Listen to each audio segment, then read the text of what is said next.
NATO का विस्तार रूस के लिए सबसे बड़ा खौफ है, लेकिन पुतिन की लाख कोशिशों के बावजूद उसके सदस्य देशों की संख्या बढ़ती जा रही है। अब आपको नेटो के बारे में विस्तार से बताते हैं। दरअसल नेटो का पूरा नाम नॉर्थ अटलांटिक ट्रीटी ऑर्गेनाइजेशन है।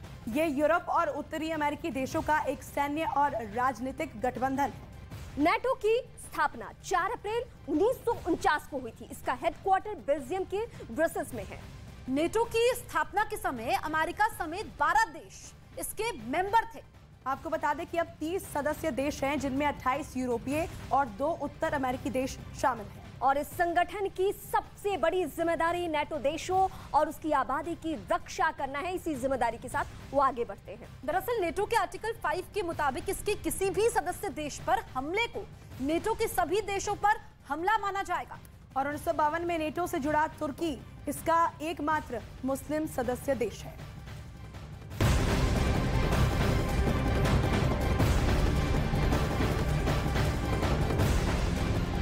रूस ने यूक्रेन पर जोरदार हमला किया है। यूक्रेन के ओडेसा में रूस ने बड़ा हमला बोला है। हमले में ओडेसा में बड़ी तबाही मची है। तो रूस की तरफ से यूक्रेन पर एक बार फिर से बड़ा अटैक किया गया है और ओडेसा में यह हमला हुआ है।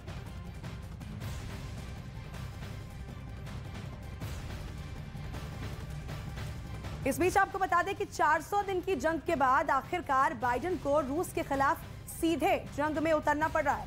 बखमुत में यूक्रेन की हार के बाद अब नेटो ने क्राइमिया में रूस से बदला लेने का प्लान तैयार किया है। नेटो ने इसके लिए रोमानिया से जंग की तैयारियां भी शुरू कर दी है।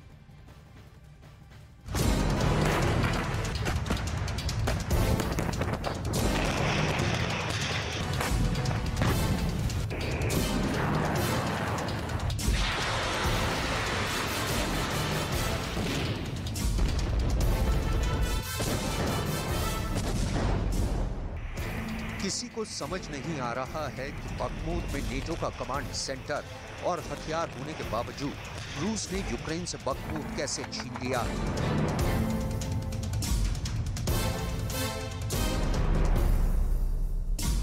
देखिए वैगनर के लड़ाके और उनका चीफ बखमुत में कैसे जीत का जश्न मनाते हुए रूसी झंडा फहरा रहे हैं। किसी को समझ नहीं आ रहा है कि रूस की सेना ने बखमुत में यूक्रेन की स्पेशल फोर्स के चीथड़े कैसे उड़ा दिए हैं।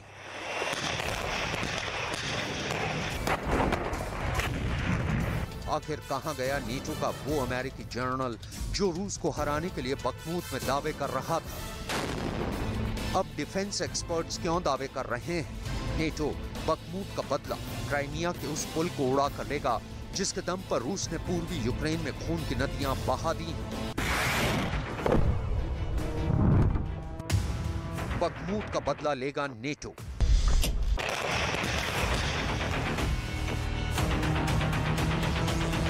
सत्तर साल के पुतिन ने 400 दिन से ज्यादा की जंग में साबित कर दिया है कि भले यूक्रेन के साथ नेटो के 31 देश और पश्चिम के 50 देश, लेकिन रूस को हराना मुश्किल ही नहीं बल्कि नामुमकिन है।